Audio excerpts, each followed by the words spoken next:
খুলনার যে মেয়েটা আমাদের এই ডকুমেন্ট গুলা পাঠাইছে ওর সাথে রিলেশন আছে, তো খুলনার মেয়েটার সাথে ও কি কি করে আপনাদের সেটাও আমি দেখাচ্ছি। দর্শক, আপনাদের স্বাগত জানাচ্ছি আজকের বিশেষ সংবাদ বিশ্লেষণে।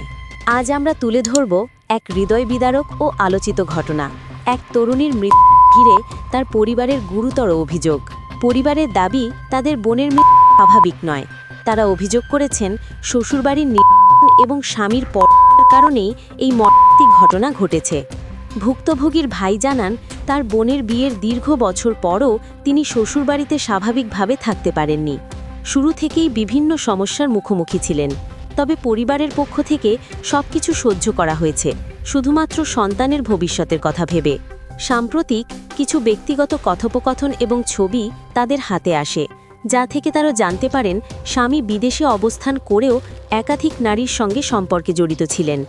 এমনকি অভিযোগ করা হয়েছে স্ত্রীর মৃত্যুর কিছুদিন পরই নতুন সম্পর্ক শুরু করেন তিনি।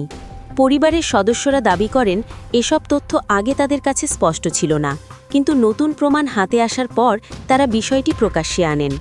এদিকে ভুক্তভোগীর মেয়েও তার বাবার বিরুদ্ধে ক্ষোভ প্রকাশ করেছে। তার বক্তব্য অনুযায়ী মায়ের জীবদ্দশায়ও মানসিক নির্যাতন চলত এবং সেই কষ্টই তার মায়ের মৃত্যুর কারণ হতে পারে। পরিবারের পক্ষ থেকে আরও জানানো হয়েছে, তারা এই ঘটনার সুষ্ঠু তদন্ত ও বিচার চান। প্রয়োজনে উচ্চ আদালত পর্যন্ত যাওয়ার কথাও জানিয়েছেন তারা। তবে এই অভিযোগগুলোর বিষয়ে অভিযুক্ত পক্ষের কোনো আনুষ্ঠানিক বক্তব্য এখনও পাওয়া যায়নি। দর্শক, একটি পরিবারের এমন অভিযোগ নিঃসন্দেহে উদ্বেগজনক। তবে সত্য উদ্ঘাটনের জন্য প্রয়োজন নিরপেক্ষ তদন্ত এবং আইনি প্রক্রিয়া। এই বিষয়ে নতুন কোনো আপডেট আসলে আমরা আপনাদের জানাবো। আজ এখানেই শেষ করছি।